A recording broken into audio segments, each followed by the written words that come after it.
स्वागत करते हैं आपका हमारे चैनल पे जिसका नाम है मिश्रा सर क्लासेस। और यहाँ हम पढ़ने वाले हैं क्लास 9th के मोशन का अपना पार्ट 2, जिसमें हम पढ़ेंगे uniform motion, non uniform motion के बारे में, स्पीड, वेलोसिटी के बारे में और इसके ऊपर कुछ एक दो न्यूमेरिकल्स।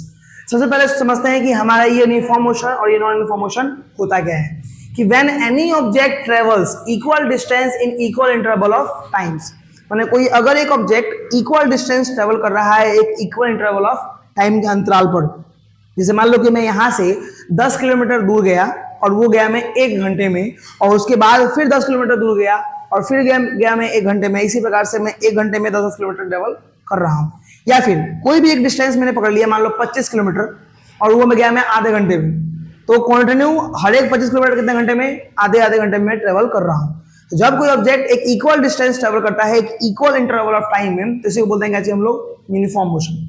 और एक होता है नॉन यूनिफॉर्म मोशन, कि जब वही ऑब्जेक्ट एक अनइक्वल डिस्टेंस ट्रेवल करता है इक्वल इंटरवल ऑफ टाइम में। मतलब कि मान लो कि मैं यहां से 60 किलोमीटर दूर गया 1 घंटे में, और 70 किलोमीटर भी गया 1 घंटे में ही, और 40 किलोमीटर भी गया मैं 1 घंटे में ही। देखा जाए तो डिस्टेंस अनइक्वल रहा, लेकिन सब में मेरा टाइम क्या रहा, सेम रहा। यानी कि ऑटोमेटिकली कहीं ना कहीं जो मेरा स्पीड है वो सब में बराबर नहीं होगा। अब ये स्पीड क्या है इसको जानने के लिए तो चलते हैं और आगे और जानते हैं कि स्पीड और वेलोसिटी में अंतर क्या होता है। चलते हैं आगे। तो टॉपिक हमारा है स्पीड। ये स्पीड होता क्या है? The speed of a body is the distance travelled it per unit area. मतलब कि एक डिस्टेंस ट्रेवल करना एक इंटरवल ऑफ टाइम के अंदर, इसी को बोलते हैं हम लोग स्पीड। स्पीड का फॉर्मूला होता है डिस्टेंस बाई टाइम।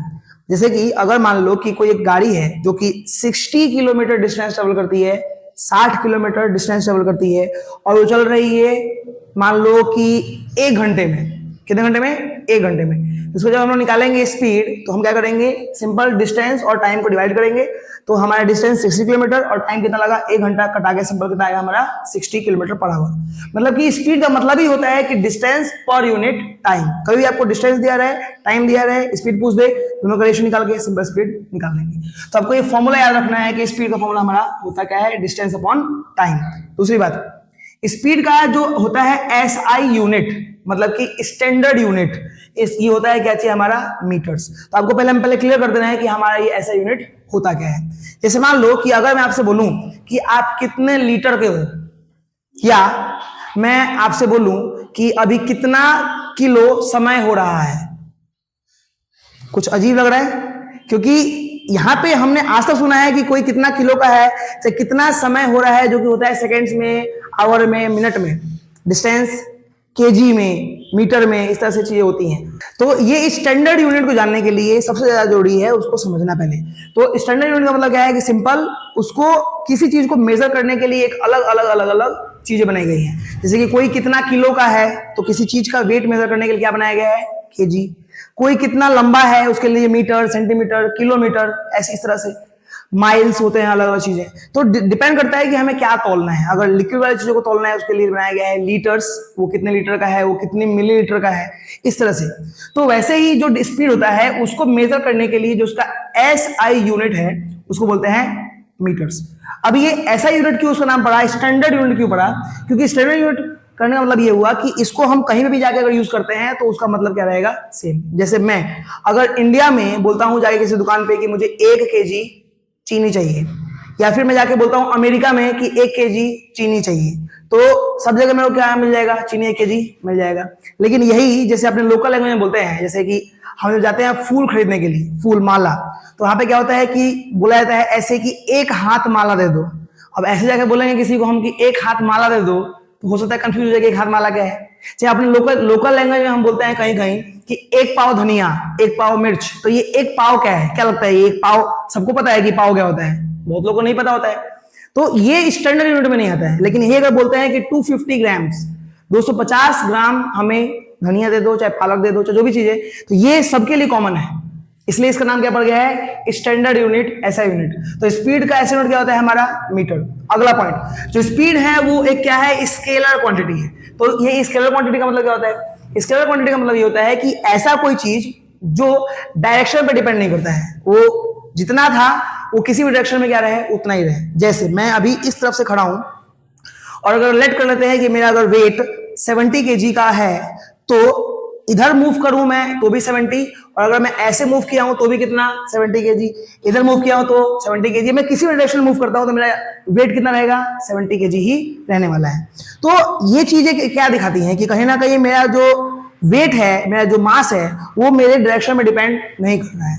या फिर एक घड़ी जो लगी हुई है आपके घर में, उसको अगर मैं इस दीवार पर लगाऊं, उस दीवार पर लगाऊं, उस दीवार पर लगाऊं, तो 10 बजे के बाद 1 घंटे बाद 12 तो नहीं बजेगा, 11 ही बजेगा।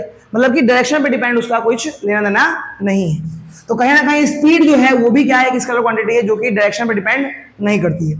तो ऐसा कोई चीज है क्या सर जो डायरेक्शन पे डिपेंड करता है? बिल्कुल करता है। मैं आपको एग्जांपल दे रहा हूं, ध्यान समझना।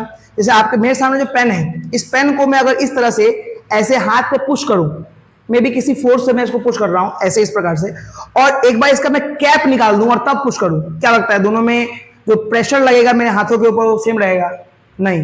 तो कहीं ना कहीं देखा जाए तो इस डायरेक्शन से मैंने जब किया, ऐसे पुश किया, जब मैंने ऐसे पुश किया, तो कहीं ना कहीं डायरेक्शन का असर पड़ रहा है। या फिर जो हम लोग कील लगाते हैं दीवार के अंदर, अगर उसको हम लोग सीधा रख के ऐसे लगाते हैं तो लग जाएगा, और उसको अगर पलट के लगाए तो नहीं लगेगा, क्योंकि कहीं ना कहीं डायरेक्शन में इसमें क्या हो गया, डिफरेंस आ गया। तो ऐसी कोई भी चीज जो डायरेक्शन पे डिपेंड करती है उसे बोलते हैं वेक्टर क्वांटिटी, और जो नहीं करती उसे क्या बोलते हैं हम लोग, स्केलर क्वांटिटी। तो आपसे कोई पूछे कि स्पीड क्या होता है, तो कम से कम 2-3 चीजें पता होनी चाहिए आपको। जैसे पहला कि speed is the ratio of distance travel per unit time, मतलब कि डिस्टेंस बाय टाइम होता है हमारा स्पीड। आप सिंपल ये बोल सकते हो कि डिस्टेंस और टाइम का जो रेशियो होता है उसे बोलते हैं क्या हम लोग, सिंपल स्पीड। स्पीड का जो होता है ऐसा यूनिट वो क्या होता है हमारा मीटर, और जो स्पीड होता है वो क्या है हमारे एक स्केलर क्वांटिटी है, मतलब कि वो डायरेक्शन पे डिपेंड नहीं करता है। अब यही चीज जानते हैं हम वेलोसिटी के बारे में कि वेलोसिटी क्या होता है और कैसे वेलोसिटी और स्पीड दोनों अलग अलग चीजें में आती है। चलते हैं आगे। ओके, तो जानते हैं यहाँ पे हम लोग वेलोसिटी क्या होता है। पहले definition, velocity of a body is the distance travelled per unit time in a given direction. मतलब कि कहीं ना कहीं स्पीड और वेलोसिटी का फॉर्मूला लगभग सेम है। डिस्टेंस ट्रेवल था उसमें भी, यहाँ भी है, और पर यूनिट टाइम वहां भी था और यहाँ भी है। बस अंतर किसका है कि यहाँ पे इन द गिवन डायरेक्शन डाल दिया गया है। और आपको पता है कि कभी भी किसी डिस्टेंस में अगर डायरेक्शन का रोल आ गया, यानी कि वही डिस्टेंस डिस्प्लेसमेंट कहलाता है। लास्ट वीडियो में हमने इसके पार्ट 1 में, मोशन का पार्ट 1 जो हमने पढ़ा था, उसमें आपको मैंने डिस्टेंस और डिस्प्लेसमेंट के बारे में डिटेल से बताया है। आपने यदि वो वीडियो नहीं देखा है तो जाइए और देखिए, और फिर आते हैं यहाँ पे। तो डिस्टेंस नहीं होता यहाँ पे होता है हमारा डिस्प्लेसमेंट। हम लोग ये वाला फॉर्मूला बोल सकते हैं कि velocity is equal to distance travel in a given direction by time taken, नहीं तो ये ना बोल के हम लोग डिस्प्लेसमेंट बोल सकते हैं, डिस्प्लेसमेंट बाय टाइम। बात क्या है, सेम। बस इतना याद रखना कि ये जो है ये डायरेक्शन पे डिपेंड करता है, किस डायरेक्शन में जा रहे हैं। और हमने जब पढ़ा था डिस्टेंस अपना और डिस्प्लेसमेंट, उसमें यही जाना था। तो वेलोसिटी में और स्पीड में एक यही अंतर है कि स्पीड जो है वो डायरेक्शन पे डिपेंड नहीं करता है, लेकिन जो वेलोसिटी है वो डायरेक्शन में डिपेंड करता है। क्योंकि जो स्पीड होता है वो होता है डिस्टेंस अपॉन टाइम, और ये होता है डिस्प्लेसमेंट अपॉन टाइम। अब आपका प्रश्न यहां बन सकता है कि सर आपने यहाँ पे डिस्प्लेसमेंट क्यों नहीं लिखा, आप यहाँ पे डिस्टेंस ट्रेवल क्यों लिखे हो? क्योंकि मैं आपको बता दूं कि जो इस दुनिया का कोई भी डिस्प्लेसमेंट होता है ना, वो डिस्टेंस ही भी होता है। Every displacement is also a distance, but every distance is not a displacement. ये आपको पता होना चाहिए, बात काम आएगा। उसके बाद जो ऐसा यूनिट है और वेलोसिटी का वो सेम मीटर पर सेकंड ही होगा, क्योंकि फिर से वही कहानी, डिस्टेंस बाय टाइम चल रहा है। तो डिस्टेंस का यूनिट मीटर और टाइम का यूनिट सेकंड, तो मीटर पर सेकंड हो गया। और ये हमारा क्या है, एक वेक्टर क्वांटिटी है, क्योंकि कहीं ना कहीं डायरेक्शन में डिपेंड कर रहा है। तो आशा करते हैं कि आपको ये वेलोसिटी और स्पीड का कॉन्सेप्ट समझ में आया होगा। इसकी कुछ और चीजें आपको हम क्लियर करते रहे हैं अगले टॉपिक में। चलते हैं आगे। एवरेज स्पीड, एवरेज स्पीड क्या होता है, ये हमारा, ये होता है हमारा total distance by total time. कभी भी आपको एवरेज स्पीड निकालना है तो कोई फॉर्मूला याद रखना है, total distance by total time. और वैसे ही एक होता है आपका एवरेज वेलोसिटी। तो जो एवरेज वेलोसिटी है ये क्या होता है आपका, ये होता है आपका इनिशियल वेलोसिटी, इनिशियल वेलोसिटी, और प्लस में हमारा फाइनल वेलोसिटी बाय 2। कभी भी आपको निकालना है ये तो आराम से इनिशियल वेलोसिटी और फाइनल वेलोसिटी करना, और बाई कितना कर देना, 2 कर देना। जैसे आपके सामने मैं अगर क्वेश्चन पुट करूं कि मान लो एक गाड़ी है, ए पॉइंट से बी पॉइंट पे गया और वहां से फिर सी पॉइंट पे गया। मान लेते हैं कि यहाँ की दूरी कितनी है, 80 किलोमीटर, और यहाँ की दूरी कितनी है, 60 किलोमीटर। यहाँ ये गया अपना स्पीड 40 किलोमीटर पर आवर की स्पीड से, और यहाँ ये गया मान लो 30 किलोमीटर पर आवर की स्पीड से। मैंने ए पॉइंट से B point 80 kilometre distance travel किया 40 किलोमीटर पर आवर की स्पीड से, और बी पॉइंट से सी किलोमीटर 60 किलोमीटर डिस्टेंस ट्रेवल किया 30 किलोमीटर पर आवर की स्पीड से। और आपको बोल दे कि यहाँ पे इसका निकालो एवरेज स्पीड क्या था पूरे जर्नी के अंदर, पूरे उसके अंदर इसका स्पीड क्या था वो निकालना है। तो हम क्या करेंगे, पहले आपको पता है कि एवरेज स्पीड निकालने के लिए टोटल डिस्टेंस चाहिए होता है। तो टोटल डिस्टेंस हमें पता ही है, टोटल डिस्टेंस हम निकालेंगे तो सिंपल हम लोग क्या करेंगे, इस वाले 80 किलोमीटर को और इस वाले 60 किलोमीटर को ऐड करके सीधे लिख देंगे कितना 140 किलोमीटर। लेकिन जब बात करेंगे टोटल टाइम का तो हमें यहाँ का टाइम और यहाँ का टाइम निकालना पड़ेगा अलग अलग।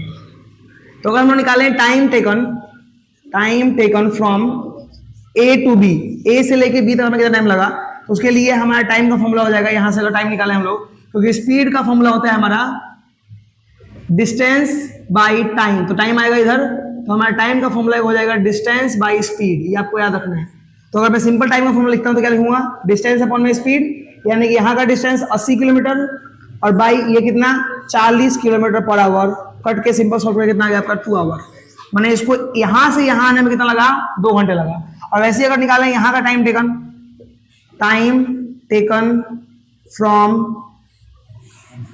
बी टू सी, उसके लिए क्या करेंगे, फिर वही कहानी, टाइम का फॉर्मूला डिस्टेंस अपॉन में स्पीड, यानी कि ये वाला 60 किलोमीटर और उसके डिवाइड में हमारा ये वाला 30 किलोमीटर पर आवर करेंगे जैसे हम लोग, तो ये भी से कट कितना आपका आ गया 2 आवर।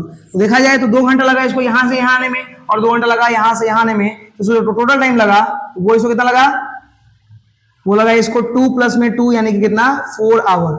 अब देखा जाए तो निकालना क्या है, हमें निकालना है एवरेज स्पीड। तो एवरेज स्पीड का फॉर्मूला होता है total distance by total time. Total distance कितना हमने निकाला 140 किलोमीटर और टोटल टाइम था वो कितना आया, वो आया हमारा 4 किलोमीटर पर आवर। जैसे इसको हम डिवाइड करेंगे तो आपको फाइनली करते हुए आएगा ये 70 और बाई 2 और इसका आधा सीधे से हो जाएगा कितना 35 किलोमीटर पर आवर। माने इस तरह से आपका एवरेज स्पीड का क्वेश्चन बनता है। उसी प्रकार से अगर आपको बोला होता है एवरेज वेलोसिटी, तो दोनों का स्पीड, जैसे मान लो कि यहाँ का स्पीड इतना गया, यहाँ का स्पीड इतना गया, सिंपल दोनों को जोड़ के सिंपल क्या करेंगे, 2 से डिवाइड कर देंगे तो हमारा निकल के आ जाएगा इसका एवरेज वेलोसिटी। इस तरह के न्यूमेरिकल्स बहुत सारे बनते हैं। आपको अगर इस स्पीड पे, वेलोसिटी पे, एवरेज स्पीड के ऊपर अगर न्यूमेरिकल्स का वीडियो चाहिए तो इस वीडियो के कमेंट सेक्शन में आप कमेंट कर दीजिए न्यूमेरिकल्स वीडियो, और बहुत जल्दी आप लोगों के लिए हम उसके लिए प्रोवाइड कर देंगे वीडियो। अगर आपको ये वीडियो अच्छा लगा हो तो इस वीडियो को लाइक कीजिए, इस चैनल को सब्सक्राइब कीजिए, अपने दोस्तों के पास इस वीडियो को ज्यादा से ज्यादा शेयर कीजिए। मिलते हैं आपको अगले वीडियो में। Thanks for watching.